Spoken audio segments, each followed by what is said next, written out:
Welcome to the Deep Dive.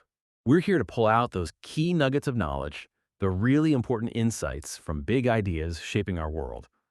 You're listening because you want to get up to speed quickly, right? Understand complex stuff without, getting totally bogged down. And hopefully have a few of those aha moments. Well, today, that's exactly the plan. We're plunging into Dr. Michael Greger's book, How Not to Die. And this isn't just some standard health book. It's more like a guide to fundamentally rethinking how we live, how we eat, and really how long and how well we can thrive. Dr. Greger, he's a physician, a public health advocate, speaks internationally on nutrition, food safety, disease prevention. He brings this really rigorous evidence-based view to something that, let's face it, affects every single one of us. Okay, let's unpack this. Let's get to the heart of what he's telling us. Absolutely. And our mission here for this deep dive is just that. We want to pull out the core ideas from How Not to Die, the really actionable stuff, translate them into insights, practical things you can actually use day to day. Whether you're thinking about your next meal, writing a grocery list, or just sort of reflecting on your long-term health, the aim is to give you knowledge that empowers you. And the book's central idea, it's pretty clear. It's not just about surviving, it's about actively thriving. And a huge part of that comes down to the choices we make, especially about the food we decide to eat. Okay, so if we boil it all down, what's the single biggest takeaway? The one idea that everything else in the book kind of hangs on. What's that core message Greger really wants us to grasp? Well, at its heart, How Not to Die presents something that's remarkably simple, but also kind of revolutionary. It argues that many of these chronic diseases causing premature death today, think heart disease, cancer, diabetes, high blood pressure, they're largely preventable. And what's really interesting is how the book shifts the focus. It moves away from just treating illness after it happens. Instead, Dr. Greger puts this intense emphasis on prevention. He truly builds the case that what we eat is often the most powerful medicine we'll ever come across. But the flip side is also true. It can also be the slowest form of poison. That idea, it really makes you stop and think, doesn't it? Food is medicine or food is poison. Yeah, that's a really stark contrast. Makes you think twice about, well, every meal. What I found fascinating is how Greger doesn't just paint with broad strokes. He gets specific, linking certain foods to fighting the major killers. Are there maybe a couple of disease areas where his findings really stand out, maybe challenge the way we usually think about them? Oh, absolutely. The book is structured very methodically. It targets the biggest health threats using, scientific evidence. Let's start with the biggest one, heart disease. It is by far the leading cause of death worldwide. No debate there. Greger demonstrates how everyday foods like leafy greens, beans, berries, nuts aren't just vaguely healthy, they're active players. They can directly help reverse damage to arteries, boost circulation, get rid of bad cholesterol, and often, in studies he cites, they perform better than medications for heart disease. That's a huge departure from just managing symptoms, right? It's about potential reversal. Wow, reversing heart disease with food. That's a massive claim. Is the science solid behind that? And does this kind of thinking apply to other major health problems too? He backs it up meticulously, referencing a vast amount of scientific literature. It makes the case very compelling. And yes, absolutely, this approach extends to other conditions. Greger tackles things like lung diseases and brain diseases, digestive cancers, diabetes. And the message is consistent. Specific plant-based foods can make a real difference. For lung health, for instance. Obviously, smoking is the big one, the primary driver. But diet still matters. He highlights foods rich in antioxidants. Apples, broccoli, kale, turmeric, saying they can help protect lung tissue, reduce inflammation, basically build resilience. Building resilience, okay. And what about our brains? That's a huge concern for so many of us as we get older. What does the book say about things like Alzheimer's or stroke prevention? Yeah, for brain diseases like Alzheimer's and stroke, Greger connects them very strongly to lifestyle. He stresses regular exercise, getting enough sleeps, and crucially, foods high in omega-3s.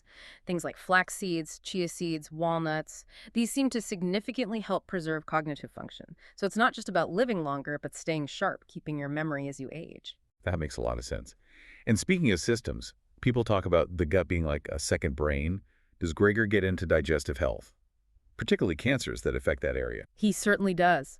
When it comes to digestive cancers, like colorectal cancer, the key seems to be something we often don't think enough about: fiber. Fiber only comes from plants, and the book describes it almost like a balm, like a broom sweeping through your digestive system. Eating whole grains, beans, fruits, vegetables, it doesn't just add bulk. It actually feeds the good bacteria in your gut. Yeah. Which leads to a healthier microbiome and, according to the evidence he presents, significantly lowers cancer risk. It's amazing how much health starts in the gut. And what about just fighting off everyday infections? Colds, flu, that sort of thing. Our immune system. Right, a strong immune system is vital. Greger argues it's fundamentally built through our diet. He points to foods like garlic, mushrooms, certain teas as having immune-boosting properties. And on the flip side, cutting back on sugar and processed foods helps keep your defenses strong rather than, weighing them down. Then there's type 2 diabetes. This is huge. Think about being told type 2 diabetes is a life sentence, right?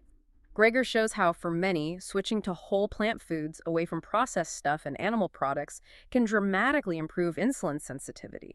It can actually help manage or even reverse the condition in many cases. It's a total paradigm shift for millions. It's actually incredible how often the answer seems to come back to the same kinds of foods. Is there like a unifying idea here? What connects all these different disease strategies? There really is. The pattern becomes undeniable as you read through. Across almost all major chronic diseases, nutrition is the common thread. For prevention, yes, but often for healing, too. The unified theory, basically, is that our bodies are designed to run best on whole, unprocessed plant foods. When we move away from that, we tend to run into trouble with chronic illness. So the solution isn't necessarily some miracle cure. It's about getting back to a way of eating that supports how we're naturally meant to function. Okay, so if these insights are so powerful, how do we actually do it day to day? What's the practical takeaway Greger offers so we don't feel like we need a PhD in nutrition just to eat lunch? Right, and that's where one of the most helpful parts of the book comes in, Dr. Greger's Daily Dozen. And importantly, this isn't about strict calorie counting or saying no all the time. It's the opposite. It's about abundance, focusing on adding more of the good stuff every single day. It's basically a checklist to help you make sure you're getting a good mix of nutrients, fiber, antioxidants. It simplifies things beautifully. The Daily Dozen. Tell us more. What kinds of things are on that list? How does it work in practice? It's pretty straightforward, really. It covers the main categories you want to hit each day. You sort of mentally tick them off. Beans, lentils, chickpeas, black beans, soy. Legumes are key for protein and fiber. Berries, blueberries, strawberries, raspberries, packed with antioxidants. Other fruits, apples, bananas, oranges, melons. Variety is important here. Cruciferous vegetables. This is your broccoli, kale, Brussels sprouts group. Really powerful stuff. Greens, spinach, lettuce, collards, arugula. Load up on these. Other vegetables, carrots, peppers, onions, mushrooms. Get a wide range. Flax seeds. Just a tablespoon for those crucial omega-3s. Nuts and seeds. A handful of walnuts, almonds, sunflower seeds. Good fats and more. Herbs and spices.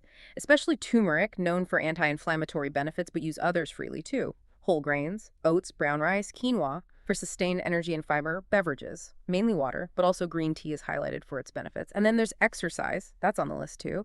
Aiming for about 90 minutes moderate or 40 minutes vigorous activity daily. That's actually, yeah, it's a comprehensive but feels manageable. It's not just about restriction, like you said. It's about proactively adding these things.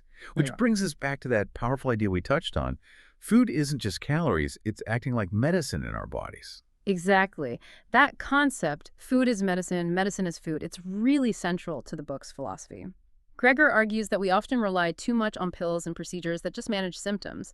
They don't always fix the underlying problem, like taking a pill to lower blood pressure. Okay, the number goes down.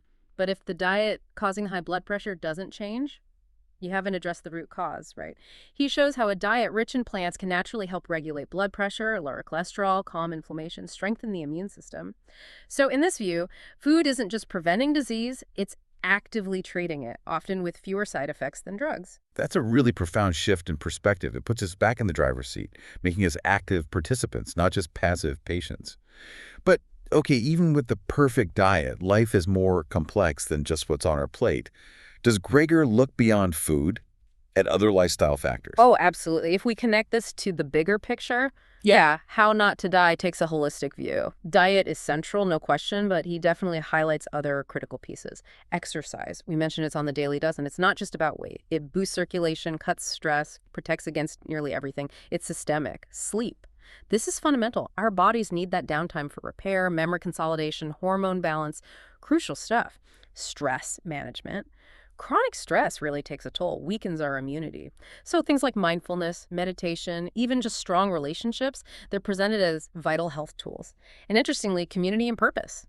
He touches on longevity research showing that feeling connected, having a sense of meaning, that's just as important for a long, healthy life as the physical stuff. It really feels like the underlying message here is about empowerment. about reclaiming control over our own health trajectory. Is that a fair summary? Absolutely. Empowerment is definitely a core theme. So many people feel like their health is just predetermined by genetics, by bad luck. But Gregor pushes back hard against that. He argues most of us have way more control than we think. He uses that great analogy.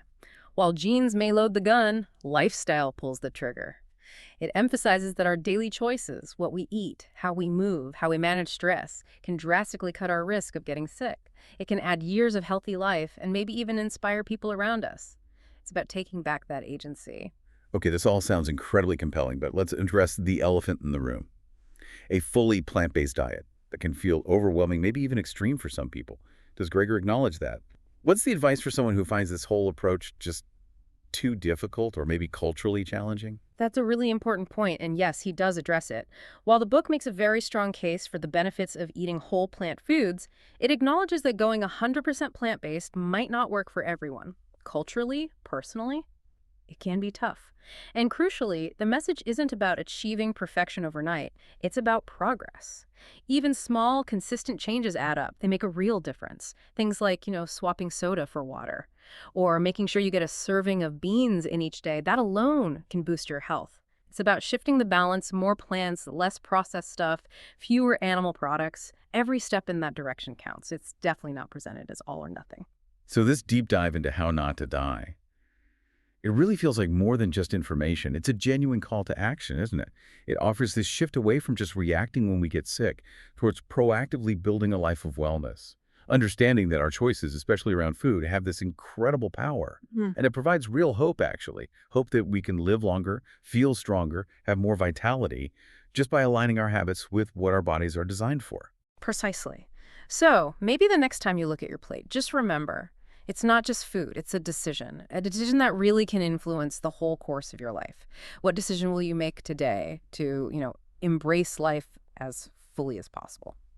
Thank you for joining us on this deep dive. We really hope this exploration of Dr. Michael Greger's How Not to Die has given you some practical ideas and maybe some inspiration for your own health journey. Until next time, keep exploring, keep learning, and make each day a step towards a healthier you.